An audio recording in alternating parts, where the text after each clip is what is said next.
Pemerintah Provinsi DKI Jakarta akan membangun jalan layang di atas Bundaran Semanggi. Ada 2 jalan layang yang direncanakan akan dibangun di lokasi itu. Ya, pembangunan itu bertujuan untuk mengurangi kemacetan di kawasan Semanggi. Lalu apakah benar nantinya jalan layang Semanggi sebagai solusi atasi kemacetan di kawasan tersebut? Untuk membahasnya telah hadir di studio kami Kepala Dinas Bina Marga Yusmada Faizal dan pengamat tata kota Yayat Supriyatna. Namun pemirsa, sebelum kita melanjutkan dialog ini, kita simak terlebih dahulu liputan berikut. Pemerintah Provinsi DKI Jakarta sedang merencanakan pembangunan jalan layang di atas Bundaran Semanggi. Ada 2 flyover yang rencananya akan dibangun di lokasi tersebut. Posisi keduanya nantinya akan saling menyilang. Gubernur DKI Jakarta Basuki Cahayapurnama menargetkan pembangunan jalan layang di samping Semanggi rampung pada pertengahan 2017. Rencananya groundbreaking pembangunan jalan layang Semanggi dimulai pada April tahun ini.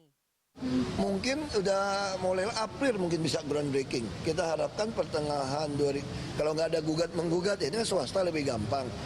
Mungkin pertengahan 2017 sudah siap pakai. Jadi kita betul-betul pengembangan Semanggi itu nanti dari MT Haryono mau ke Bundaran HI langsung aja lingkar.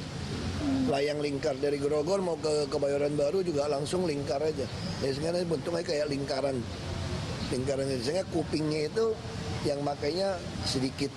Pembangunan jalan layang Semanggi menggunakan dana 500 miliar rupiah. Total biaya itu sudah lengkap dengan fasilitas penerangan jalan umum.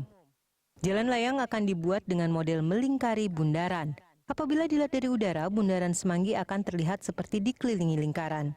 Dengan adanya jalan layang ini, kendaraan dari arah Senayan ke Cawang tidak perlu lagi melewati kolong Bundaran Semanggi.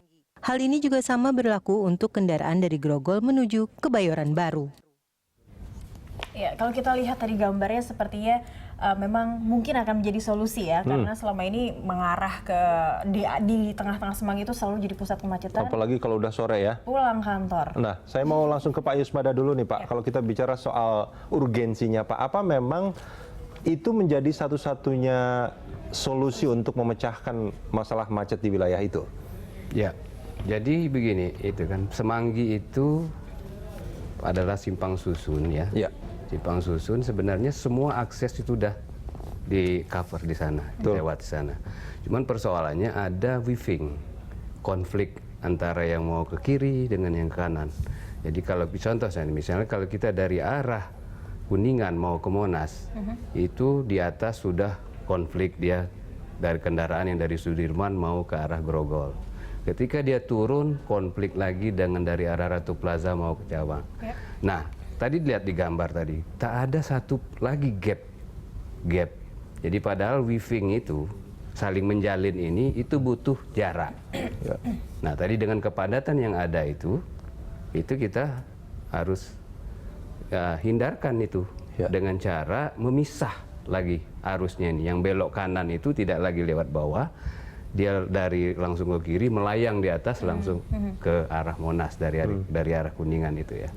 Nah dengan harapan itu begitu juga sebaliknya dari arah Grogol yang mau ke Blok M juga dia melayang ke atas. Dengan adanya itu semua konflik hilang. Semua konflik hilang. Dari semua jurusan itu punya jalur masing-masing. Konflik di daerah itu ya? Ya, secara ini ya konflik area ini antara kendaraan itu. Ya. Nah dengan adanya konflik hilang ini, jalan itu akan mengalir saja nantinya. Ya.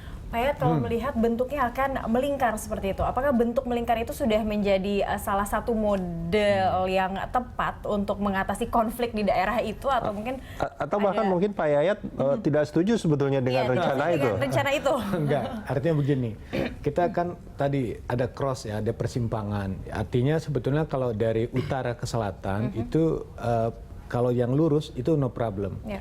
Timur barat pun dari ada jalan tol itu no problem. Jadi bisa langsung tanpa ada perputaran pertemuan. Yang menjadi persoalan adalah jika dari wilayah timur dia mau ke utara. Timur itu misalnya kita lihat dari arah Cawang. Dari arah Cawang mau ke utara. Ke utara kemana? Ke Bundaran HI. Nah di situ yang ada crossnya itu pada pertemuan yang dari arah selatan mau ke utara, atau misalnya juga dari arah barat mau ke arah selatan, misalnya ke Ratu Plaza. Di situ ada persimpangan. Dengan jalan model melingkar itu, memang tadi dikatakan akan diberikan akses langsung, jadi kendaraan tidak bertemu. Tapi ada problem.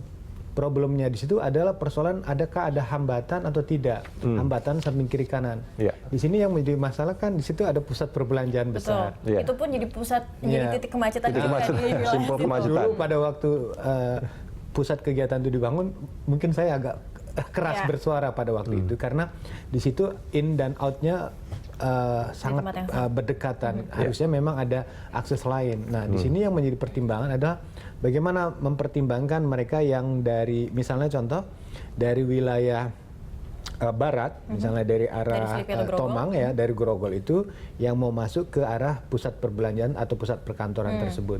Dan ingat di persimpangan itu pun ada bangunan-bangunan baru, Iya. ada perkantoran, ada apartemen yang diperkirakan akan menimbulkan persoalan keluar masuk dari bangunan. Kendaraan. Nah, kemudian yang kedua kita harus ingat di depannya pun masih ada pintu tol. Ya. Nah, jadi itu kemungkinan terjadi pelambatan, khususnya mereka nanti yang dari wilayah utara yang mau ke masuk ke jalan tol yang mungkin akan bertemu pada kendaraan yang dari wilayah Grogol mau ke arah Cawang. Nah, disinilah yang harus juga menjadi satu pertimbangan pada simpul yang saya anggap pusat perbelanjaan, kemudian ada pintu tol yang ada di kawasan tersebut. Sementara yang di arah seberangnya, yaitu di pusat perkantoran yang ada BRI, itu ada jalan perputaran U-turn kecil.